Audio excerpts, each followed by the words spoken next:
अस्सलामुअलैकुम, welcome back my YouTube family. कैसे हैं आप सब लोग? उम्मीद है कि बिल्कुल खैरियत के साथ होंगे और मैं भी हूँ अल्हम्दुलिल्लाह बिल्कुल खैरियत के साथ।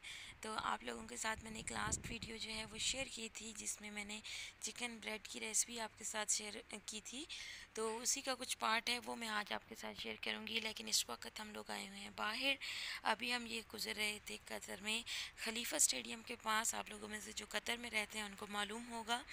और जो है इसको जो है टॉर्च टावर भी कहते हैं। उसके पास से अभी हम कुछ मेरे काम थे तो उसी सिलसिले में हम लोग गए हुए थे। अभी मैं हमारे यहाँ वापस। और बाकी आप लोग सब जो है मेरे चैनल को ज़रूर सपोर्ट भी कीजिएगा, लाइक शेयर और सब्सक्राइब भी कीजिएगा। और मैं आप सब लोगों के लिए दुआ गो हूँ कि अल्लाह करीम आप सबको अपनी ज़िंदगी में कामयाबियाँ अता फ़रमाए। और जो भी जिस भी परेशानी में इंसान मुब्तला है, अल्लाह ताला की ज़ात उन सब की परेशानियों को दूर फरमाए। तो चलें हम चलते हैं अपनी रेसिपी की तरफ। तो ये मैंने चिकन ब्रेड की रेसिपी आपके साथ कल शेयर की थी, जो कि अल्हम्दुलिल्लाह बहुत ही अच्छी बनी थी।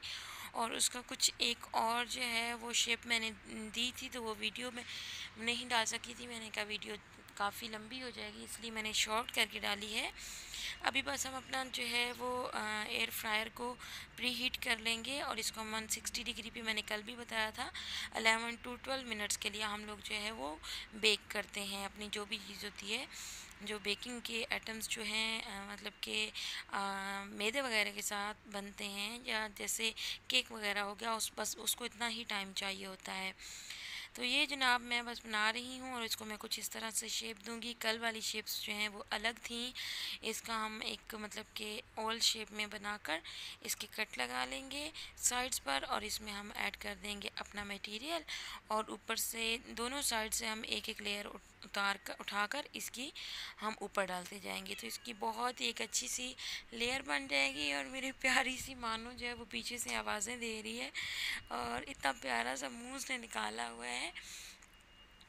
तो इसके अंदर हम थोड़ा सा चीज़ डाल देंगे, और आप अपनी मर्ज़ी से भी फिलिंग कर सकते हैं। जो भी आपने तैयार करनी हो, वो जो आपको पसंद हो आप उसके मुताबिक कर सकते हैं।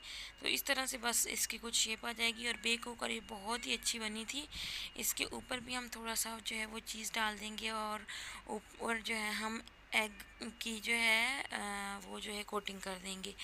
ठीक है, तो इससे बहुत अच्छा सा कलर आता है। और थोड़ी सी हम कलवंजी डालेंगे, जैसा कि हम लास्ट वीडियो में डिफरेंट जो शेप्स बनाई थी उनके ऊपर भी डाली थी। तो ये बहुत ही अच्छा बेक हो जाता है। मैंने कल भी बताया था कि आपके पास अगर ओवन या एयर फ्रायर नहीं भी है तो नो प्रॉब्लम, आप इसको तवा या कुकर में भी जस्ट सिंपल मतलब कि चूल्हे पर भी बना सकते हैं।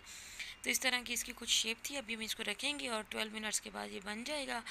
तो होप्स हो कि आप लोगों को मेरी ये जो है एक छोटी सी वीडियो पसंद आएगी। अगर पसंद आए तो काइंडली मेरे चैनल को ज़रूर लाइक शेयर और सब्सक्राइब कीजिएगा, और मुझे रखिएगा अपनी दुआ में याद। तो इंशाल्लाह आप लोगों के साथ अब मुलाकात होगी नेक्स्ट किसी अच्छी सी वीडियो में। तो बस अब हम इसको रख देंगे और ये हो जाएगी रेडी। तो इसके साथ ही मैं आपसे